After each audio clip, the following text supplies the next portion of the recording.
और दोस्तों, आज जिस मूवी के बारे में हम बात करने जा रहे हैं उस मूवी का नाम है अगली।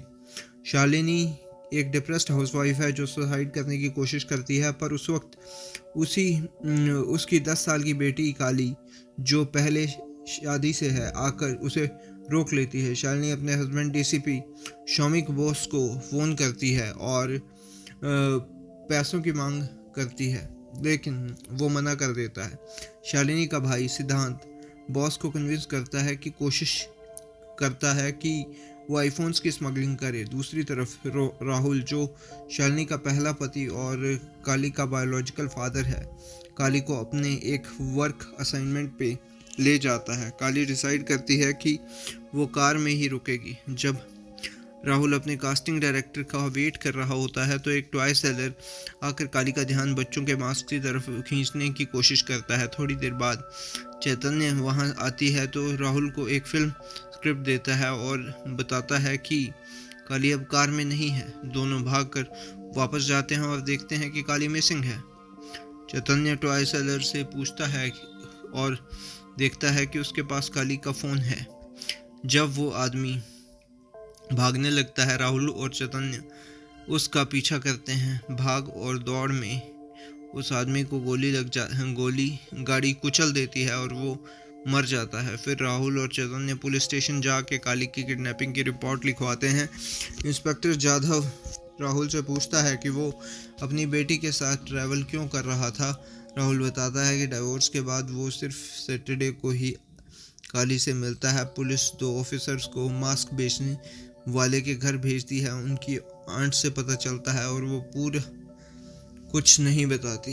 इसके बाद बॉस की एंट्री होती है। बॉस शालिनी का फ़ोन टैप करता है और सुनता है कि वो अपनी फ्रेंड राखी सुरवीन चावला से, जो कि एक बी ग्रेड फिल्मों की एक्ट्रेस है, क्या बात कर रही है। जब बॉस को काली की किडनैपिंग की न्यूज़ मिलती है तो वो तुरंत स्टेशन पहुंच जाता है और चैतन्य को मारना शुरू कर देता है। बॉस राहुल पे किडनैपिंग का इल्ज़ाम लगाता है। राहुल से कह रही होती है कि वो नहीं चाहती कि काली उसे मिले। बॉस राहुल को याद दिलाता है कि कॉलेज के दिनों में वो उसे बुली करता था। उसके बाद फेक रैंसम का ड्रामा शुरू हो जाता है। चैतन्य अपनी आवाज़ बदलकर राहुल को कॉल करता है और रैंसम मांगता है। ये कॉल बॉस पिक करता है और चैतन्य अपना एजेंट को बोलता है कि 10 साल की लड़कियों के ऑडिशन कराए ताकि रैंसम कॉल की आवाज़ रिक्रिएट की जा सके।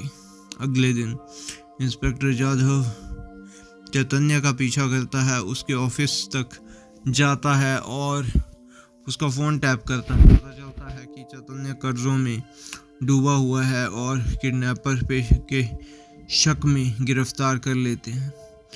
राहुल की प्रॉब्लम्स और इन्वेस्टिगेशन, डॉक्टर्स के चेकअप के बहाने राहुल पुलिस कस्टडी से भाग जाता है।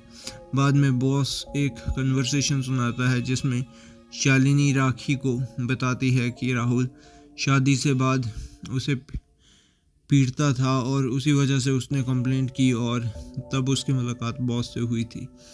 तो इस तरह से स्टोरी जो है वो आगे चलती जाती है और क्लाइमैक्स में इंस्पेक्टर जाधव राहुल से कहता है कि वो पैसा किडनैपर को दे दे। चैतन्य पुलिस को चकमा देकर अपना फ़ोन फेंक देता है। राहुल, चैतन्य और राखी अब पैसे लेकर भाग जाते हैं और राहुल बॉस को कॉल करके चिढ़ाता है। तब उसे समझ आता है कि बॉस को भी काली का कुछ पता नहीं है और राहुल चैतन्य को मार देता है और राखी चुपके से पैसे लेकर निकल जाती है। पुलिस वापस मार्केट प्लेस में आती है और एक औरत से पूछता है कि जो मास्क बेचने वाला था, क्या वो उसको जानती थी। पता चलता है कि वो लोग बच्चे किडनैप करने का काम करते थे। आखिर वो औरत पुलिस के बाइक के साइड कार तक ले जाती है जहां काली की लाश उसे मिलती है। पुलिस को समझ आता है कि काली को टॉय सेलर ने ही किडनैप किया था, जो पहले ही गाड़ी से कुचलकर मर चुका था। तो दोस्तों, आपको ये स्टोरी कैसे लगी ये आप कमेंट बॉक्स में बताएं। ये था मेरा रिव्यू। मैं मिलता हूँ आपको किसी और मूवी के रिव्यू के साथ। तब तक के लिए बाय।